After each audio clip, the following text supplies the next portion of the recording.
తిరుమల లడ్డూ నెయ్యి కల్తీ వ్యవహారం అత్యంత దురదృష్టకరమని బీజేపీ రాష్ట్ర అధికార ప్రతినిధి వల్లూరు జయప్రకాష్ అన్నారు. గుంటూరులో ఆయన మాట్లాడారు. గత పాలనలో జగన్ ఇతర మతస్థులను టీటీడీ చైర్మన్లుగా నియమించారని, హిందువులు పవిత్రంగా భావించే ప్రసాదంలో కల్తీ చేయడం దారుణమని, కల్తీ జరిగిన విషయం ల్యాబ్ రిపోర్టులు తేటతెల్లం చేస్తున్నాయని, జగన్ పాలనలో తిరుమలకు వచ్చే భక్తులను దోపిడీ చేశారని ఆరోపించారు.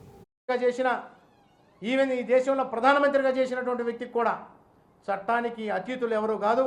వారికి కూడా గతంలో మనం చూసాం. వారందరికీ కూడా శిక్ష పడినటువంటి మాట వాస్తవం. ఖచ్చితంగా ప్రజలు మిమ్మల్ని ఏ రకంగా శిక్షించారో రాబోయేటటువంటి రోజుల్లో ఈ చట్టం కూడా మిమ్మల్ని శిక్షించబోతా ఉంది. మీరు వాటన్నిటికీ సిద్ధంగా ఉండండి. ఇవాళకైనా సరే మీరు చేసినటువంటి తప్పులను తెలుసుకొని ప్రజల్ని క్షమాపణ కోరండి, దేవదేవుడిని క్షమాపణ కోరండి.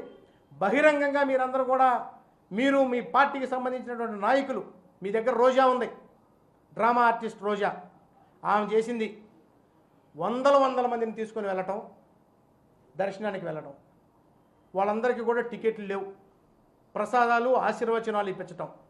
మీ అబ్బ సొమ్ము అనుకుంటున్నారు. అదంతా భక్తులు ఇచ్చినటువంటి డబ్బు ఏదైతే ఉందో ఆ డబ్బుతోటి భక్తులందరి యొక్క ఆలోచనలతోటి దానికి ఒక ట్రస్ట్ ఉండి ఆ ట్రస్ట్ నడిపి దేవాలయంలో వచ్చినటువంటి అనాథలకి, అక్కడ ఉన్నటువంటి ఎంతోమంది పేదలకి నిత్యాన్నదానం చేస్తూ, అదేవిధంగా రాష్ట్ర వ్యాప్తంగానే కాదు దేశవ్యాప్తంగా కూడా ప్రతి చోట కూడా హిందూ ధర్మాన్ని పెంచేదానికోసం ఇచ్చినటువంటి ధర్మంతో వచ్చినటువంటి డబ్బుల్ని మీరు మాత్రమే ఎంజాయ్ చేస్తూ ప్రజలందరినీ కూడా మోసం చేశారు గత 5 సంవత్సరాలు.